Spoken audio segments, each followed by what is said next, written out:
지난달 한국 시간으로 19일 세계적 권위의 피아노 경연대회인 미국 안 클라이번 국제 피아노 콩쿠르에서 18세 임윤찬이 우승했습니다. 이 대회 60년의 역사상 최연소 우승 기록인데요.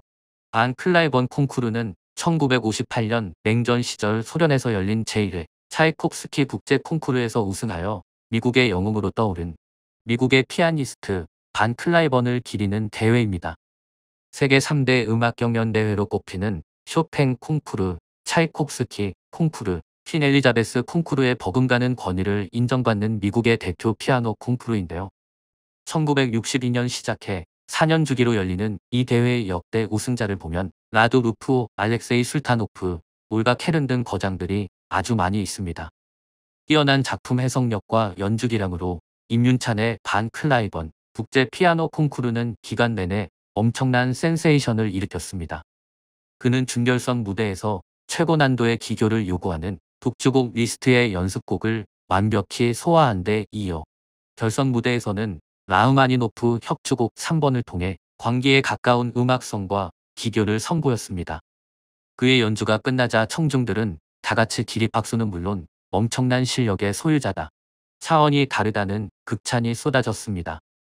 포트워스 심포니를 지휘한 올솝은 마지막 곡 연주를 마치고 울컥 감동하였고, 결선 첫 곡을 지휘할 때도 치밀어 오르는 감동을 삼키는 모습이었습니다. 반 클라이번 콩쿠르 최연소 우승자는 2009년 손여름이 2위를 했을 당시 공동 우승자 중국의 장하오첸과 1969년 우승자 크리스티나 오르티즈였습니다. 이들은 모두 19살의 나이였는데요.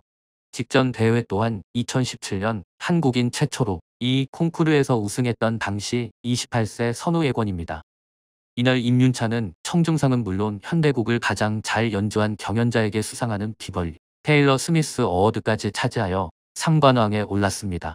18세 소년이 이뤄낸 성과라고 믿을 수 없을 정도였지만 본인은 아주 담담한 모습이었습니다. 그는 우승 직후 현지 기자회견에서 제 꿈은 모든 것을 버리고 산에 들어가서 피아노 하고만 사는 것인데 그렇게 되면 수입이 없으니까 어쩔 수 없이 이렇게 살고 있다며 자신의 커리어에 대한 야망은 0.1%도 없다고 말했습니다. 또한 그는 음악 앞에서는 모두가 학생으로 제가 어느 위치에 있다고 생각하지 않는다는 말을 남겼는데요. 심사위원장도 맡았던 말인 알속 같은 거장에게도 18살 임윤찬과 협연한 무대는 아주 특별했습니다. 지난 25일 토요일 서울 서초동 한국예술종합학교 3층 오페라 스튜디오에는 연주복을 차려입은 어린 학생들로 복도에는 긴 줄이 늘어섰습니다. 이날은 한예종 산하 한국예술영재교육원에 다니는 212명의 초중고교 음악 천재들이 중간고사를 보는 날이었는데요. 매년 2차례 교수들 앞에서 복주 평가회를 거쳐서 별도 선발 오디션을 통과해야만 나라가 제공하는 엘리트 교육을 고교 졸업 때까지 받을 수 있습니다.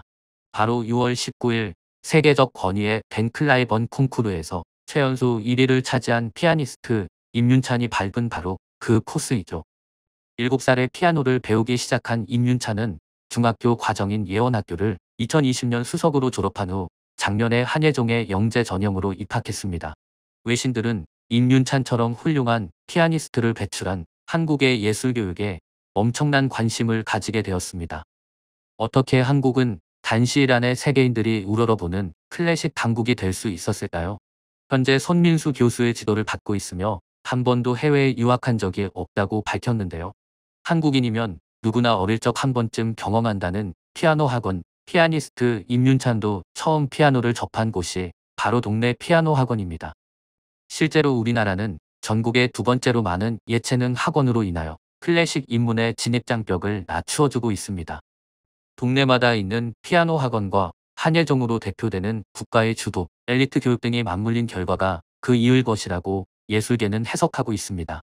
누구나 쉽게 예술을 접하고 이중 될성 부른 나무를 선발해 국가가 집중적으로 키우고 기업의 체계적인 지원 시스템이 구축된 게 임윤찬을 낳았다는 얘기인 것이죠.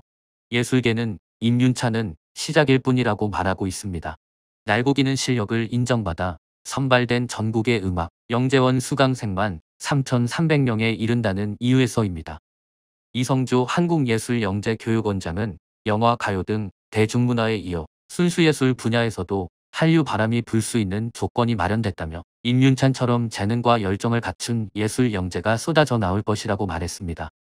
임윤찬을 비롯하여 올 상반기에만 37명이 세계 25개 콩쿠르에서 3위 안에 입상함으로 자랑스러운 대한민국의 예술인들이 세계 클래식 무대를 휩쓸고 있습니다.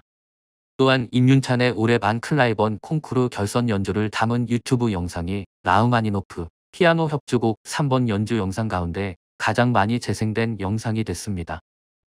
반 클라이번 재단은 현지 시간 12일 페이스북 계정에 올린 글에서 2022 반 클라이번 콩쿠르 금메달리스트인 임윤찬의 라흐마니노프 피아노 협주곡 3번 연주 영상이 유튜브에서 올라온 이 곡 연주 영상 중 가장 많이 재생됐다고 밝혔는데요. 지난달 20일 반 클라이번 재단이 공식 유튜브 채널에 올린 이 영상이 당일 조회수 488만 회를 넘겼습니다. 1978년 뉴욕 에버리 피셔홀에서 연주한 세계적인 피아노 거장 호로비츠의 라흐마니노프 3번 연주 영상 조회수를 뛰어넘었던 것입니다. 또한 반 클라이번 재단은 오늘 12일은 반 클라이번의 88번째 생일이라며 클라이번의 대표 레퍼토리 중 하나였던 라흐마니노프 피아노 협주곡 3번을 임윤찬이 지휘자 마린 알속 포트워스 심포니 오케스트라와 함께 연주한 이 영상이야말로 클라이번을 기릴 수 있는 가장 좋은 방법이라고 소개했습니다. 임윤찬의 라흐마니노프 피아노 협주곡 3번 연주 영상은 업로드 당시 이틀 만에 조회수 100만 회를 달성했으며 글로벌 유튜브 인기 트렌드 동영상 30위까지 올라가며 전 세계인들의 귀를 행복하게 해주고 있습니다.